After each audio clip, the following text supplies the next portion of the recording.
Welcome, everyone, to today's Explainer. I am so thrilled to have you with us. Today, we're taking a really fascinating journey into something we literally all experience, but, we rarely actually think about it in a structured way. We're talking about how we communicate about our bodies. From those simple, everyday greetings we just toss out without a second thought, all the way up to serious medical scenarios. The words we choose to describe our health, they matter immensely. We're going to break down the specific language, the causes, and the solutions across the entire spectrum of human health. Let's get right into it. Okay, let's dive into this roadmap. First up, communicating how you feel. Then, we'll look at everyday aches and pains, followed by chronic and tropical conditions. After that, we'll touch on serious illnesses, treating your symptoms, and finally, building healthy habits.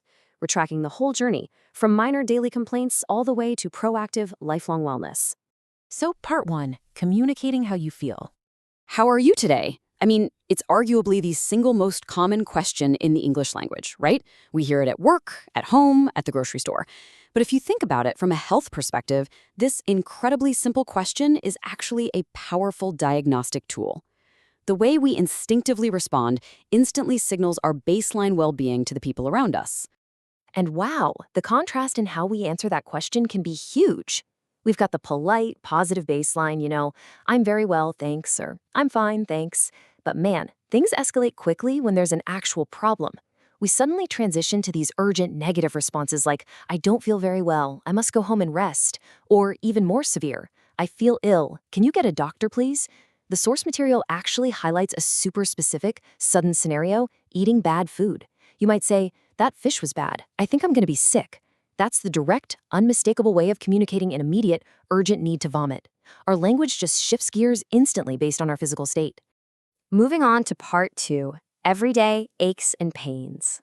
When these annoying everyday aches hit us, we tend to use very specific vocabulary. Notice how every single problem immediately prompts a specific need or action. If you have a headache, the associated phrase is a quick request. Have you got an aspirin? Got a toothache? Well, that's not something you treat at home, so the phrase is, I need to go to the dentist. And if you've got a cold, your body's natural response is to just seek comfort, right? So we say, I'm going to bed with a hot drink. We don't just state the problem. Our language automatically reaches for the most logical solution. All right, part 3, chronic and tropical conditions. Let's look at the conditions people have to manage for years. Take hay fever. It's incredibly common every summer. It's triggered by environmental factors like flowers and grass, and it leaves people sneezing all day long. Then there's asthma, which is a chronic condition where sometimes a person simply cannot breathe. What's absolutely crucial to understand here is the environmental connection. The source material explicitly links respiratory issues like asthma to external factors, things like pollution and traffic fumes. Our bodies are just constantly reacting to the air we breathe. And this brilliantly illustrates how geography changes the game. In hot or tropical countries, a simple insect bite can literally be life-threatening. Mosquitoes are directly connected to the transmission of malaria. It's a pretty stark reminder that while some of us are just worrying about pollen in the summer, others are dealing with deadly diseases transmitted by the local wildlife. Furthermore, environmental infrastructure is just as critical.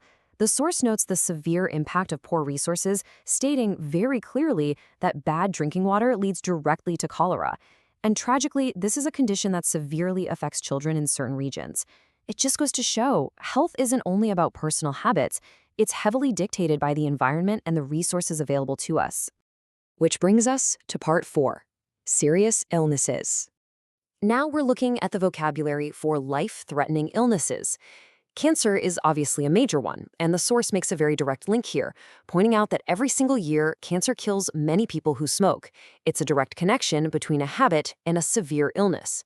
The other major medical emergency listed is a heart attack. That's one that entirely bypasses any at-home remedies and requires immediate, urgent hospital care. Now, what's really interesting about this is how we talk about these events. During stressful times, accurate communication is absolutely key.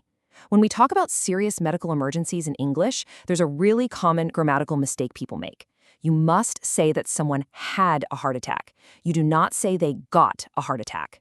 Getting this vocabulary right ensures clear, unambiguous communication when you're discussing critical medical history. Okay, part 5, treating your symptoms. As you'll see, there is a really clear hierarchy of care and a totally logical cause and effect relationship for treatments. Got a cold? Go to bed with a hot drink. A headache? Take an aspirin. Toothache? You need a professional, so go to the dentist. And a heart attack? You bypassed absolutely everything else and go straight to the hospital. Every symptom has a corresponding logical action. Let's move to part 6 and see how this all builds. Building healthy habits. Avoiding illness isn't just about luck, right?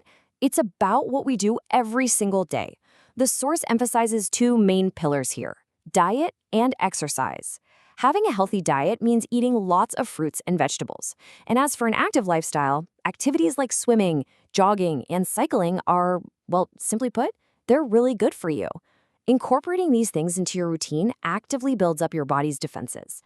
So the crucial point is that physical health is really only half the battle. Mental wellness is just as impactful. Just look at this quote from the text. You need to relax more and don't panic about work. Feeling stressed is recognized here as a major, significant health factor. You can eat all the vegetables you want and jog every single day, but if you're constantly panicked and stressed out, your overall health spectrum is just totally out of balance. Relaxation isn't a luxury, it's a required health habit. Based on everything we've looked at today, from those everyday aches to environmental hazards, all the way to diet and stress, I want to leave you with this question. Are you actively building healthy habits, or are you just waiting around to treat your symptoms when they finally appear? Take a moment today to look honestly at your own diet, your exercise routine, and your stress levels. Thank you so much for joining me on this explainer. Stay healthy, stay proactive, and I'll catch you next time.